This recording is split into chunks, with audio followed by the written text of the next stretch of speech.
I've only actually had, out of about 500 transactions, 2 return requests or issues at all on Mercari. The first one was a buyer basically said that it wasn't delivered when it clearly was, and in that aspect, I literally just showed the Mercari team that, hey, here's the tracking number, it says it's been delivered, the buyer's claiming that I didn't deliver it to their house or that they never received the package, and Mercari obviously sided with me. Now, they basically released my funds, so I made the money on it, and I didn't ever have to deal with that buyer again. And on top of that, I believe that they refunded the buyer as well, a lot like Poshmark does, although that's their prerogative to decide whether or not they want to do that. Maybe the buyer has a history of doing that or not, but that's the only time that I basically didn't authorize a return request. The other time was one where the buyer got it, and I actually had categorized the item correctly. I had taken the right product pictures, but the buyer got it and was unhappy with the actual item that they received, okay? So they basically said it wasn't as described, it was lighter, and it was like a thinner material, and I literally had all the specs in there, the entire description in there, the product pictures in there, so it wasn't my fault. I didn't misrepresent the item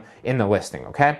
But in that aspect, it's really up to you to decide what you want to do. I was more concerned with the long-term, basically reviews of my Mercari account, because now that I have a great 5-star rating, right, across like hundreds of reviews, buyers just buy from me now, with trust, okay? So it's really, really valuable to get that store rating up and kind of maintain that high rating. So in that aspect, I think that was a few months back when I didn't necessarily have as many reviews.